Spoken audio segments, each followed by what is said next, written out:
Professor mailing নিয়ে আমরা কথা বলবো। বর্তমানে সবথেকে যে বিষয়ের উপরে সবাই খুবই দ্বিধাদ্বন্দ্বে পড়ছেন সেটা হলো প্রফেসরকে মেইল করার পরেও প্রফেসর রেসপন্স করে না। সো হতাশ হয়ে যাচ্ছেন। আমরা গত 6 মাস ধরে অনেক ক্লায়েন্টকে আমরা পেয়েছি যারা হতাশায় ভুগছেন যে প্রফেসরকে মেইল করতেছি, শয়ে প্রফেসরকে মেইল করছি, কিন্তু প্রফেসরের কাছ থেকে কোনো রিপ্লাই পাওয়া যাচ্ছে না। সো এটার কোনো শর্টকাট পদ্ধতি আছে কিনা? হ্যাঁ, শর্টকাট পদ্ধতি একটাই আছে, সেটা হলো আপনার সিভি রেডি করে প্রফেসরের বাড়ি চলে যাওয়া দাওয়াত খাইতে। এই ছাড়া আর কোনো শর্টকাট ওয়ে নেই। আপনি যদি বাংলাদেশ থেকে দেশের বাইরে পিএইচডি করতে চান, তাহলে অবশ্যই এখানে আপনাকে ধৈর্য এবং আপনার স্বপ্ন ২টাকে অ্যাকুমুলেট করে আপনাকে কাজ করতে হবে। শর্টকাট কোনো পদ্ধতি খোঁজা যাবে না।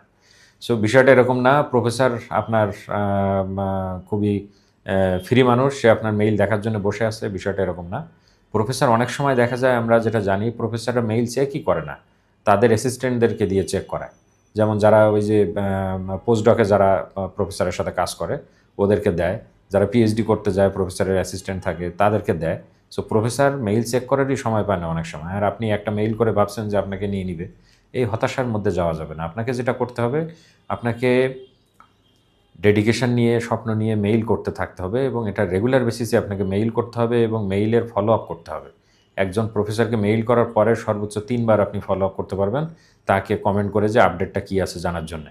সো এইভাবে আপনি একটা মেইল করার পরে আমরা যেটা করে থাকি প্রফেশনালি, যে ৪৫ থেকে ৬০ দিন পর্যন্ত আমরা অপেক্ষা করব প্রফেসরের ফিডব্যাকের জন্যে, এবং আপনি ৩০ দিন পরে একবার একটা করবেন, ওনাকে ফিডব্যাক চাইবেন। প্রথমে ১ সপ্তাহ পরে একটা করবেন, ফলো আপ করবেন যে প্রফেসর কোনো আপডেট আছে কিনা। নেক্সট আবার সেখান থেকে ১৫ দিন পরে, এভাবে আপনি ৬০ দিন পর্যন্ত আপনি ওয়েট করবেন একজন প্রফেসরের কাছ থেকে ফিডব্যাক আসার। আবার দেখা যায়, আমরা যেটা দেখি যে প্রফেসররা কিন্তু স্টুডেন্ট নিতে চায়, তাদের কিন্তু স্টুডেন্ট দরকার, কিন্তু প্রফেসর এক্স্যাক্টলি যে ধরনের স্টুডেন্ট চাচ্ছে সেই ধরনের স্টুডেন্ট না পাওয়ার কারণে প্রফেসর মেইলে রেসপন্স করে না। সো এটা একটা পয়েন্ট হতে পারে।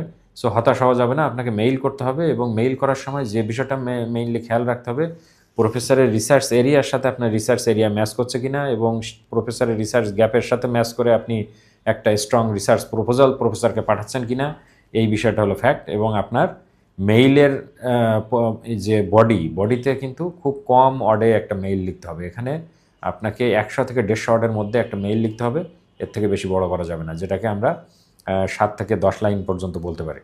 ৭টা সেন্টেন্স অথবা ১০টা সেন্টেন্স, এর মধ্যেই আপনাকে শেষ করে ফেলতে হবে। সো ধৈর্য নিয়ে মেইল করবেন, এবং এ বিষয়ে যদি প্রফেশনাল কোনো সাপোর্ট দরকার হয় অবশ্যই আমাদের সাথে যোগাযোগ করবেন। আমরা প্রফেশনাল ওয়েতে প্রফেসর মেইলিংয়ে আপনাকে সহযোগিতা করব। Thank you.